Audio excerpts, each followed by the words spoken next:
হকের উপর অবিচল থাকবে, কখনো তাদের ভয় নাই। কথা বলে ঠিক কিনা? এরকম নাকি শরীফ ওসমান হাদি, সে হকের উপর ছিল, অবিচল ছিল, কাউকে পরোয়া করে না। এই কথা বলে ঠিক কিনা? কখনো সে কাউকে ভয় পায় নাই, রাষ্ট্রকে ভয় পায় নাই, প্রধান উপদেষ্টাকে ভয় পায় নাই, ইন্ডিয়ার প্রধানমন্ত্রী নরেন্দ্র মোদীকে পর্যন্ত ভয় পায় নাই। সে সব সময় যেটা লীগের কথা বলছে, যেটা লীগের ছিল সেটাই সে কথা বলছে, অন্যায় কোনো কথা বলে নাই। যার কারণে দেখুন প্রমাণ, হাজারো লক্ষ লক্ষ বিশ্বের যত মানুষ, লক্ষ নয় কোটি কোটি মানুষ আল্লাহর বান্দার জন্য দোয়া করতেছে। আল্লাহু আকবার বলেন। মানুষ হাজার হাজার মানুষ ওই ব্যক্তির জন্য দোয়া করতেছে, অথচ এই লোকটাকে এক সময় কেউ তাকে চিনত না, কিন্তু এই অন্যায়ের প্রতিবাদ হক কথাগুলো সে বলেছিল, মিডিয়ার সম্মুখে সে রকম হক কথাগুলো মানুষের সামনে ধরেছিল, কাউকে পরোয়া করে নাই। এরপরে যখন ঘাতক ওই শরীফ ওসমান হাদিকে গুলি করেছে, অসুস্থ অবস্থায় এমন কোন দিন নাই, এমন কোন মিনিট নাই, এমন কোন ঘন্টা বাকি নাই, এমন কোন সেকেন্ড নাই যেই সময়ের মধ্যে শরীফ ওসমান হাদির জন্য কোন ব্যক্তি দোয়া করে নাই। এমন সময় পাওয়া যাবে না।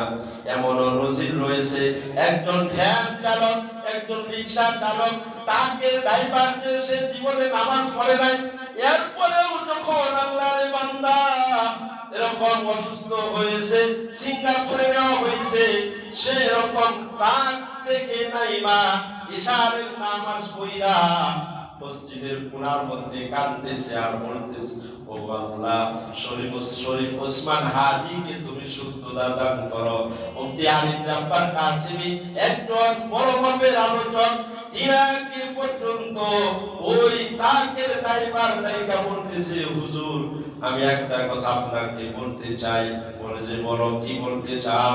বলে হুজুর, শরীফ ওসমান হাদির জন্য একটু দোয়া করিলেন, তাতে করে আল্লাহর বান্দাকে আবার দুনিয়ার মধ্যে বীরের বেশে আল্লাহ পাক ফিরায়া দেন।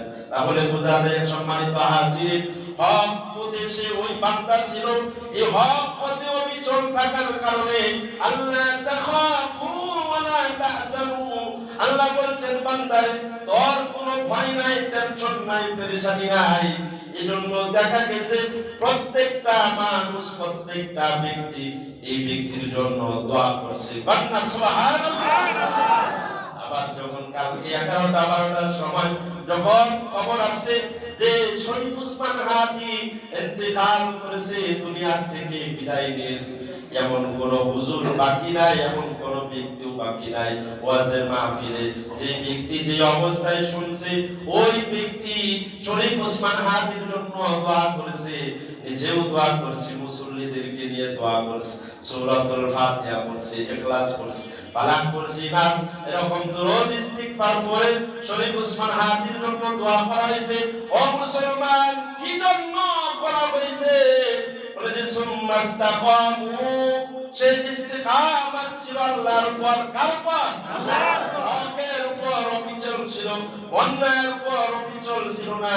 সেরকম হক কথা বলছে বিদায় আল্লাহ পাক তাকে এত পেয়ারা করেছে। এমনকি ঘোষণা আসছে যে প্রত্যেক ব্যক্তি যেন জুমার নামাজের পরে কমপক্ষে এই শরীফ ওসমান হাদির জন্য দোয়া করে।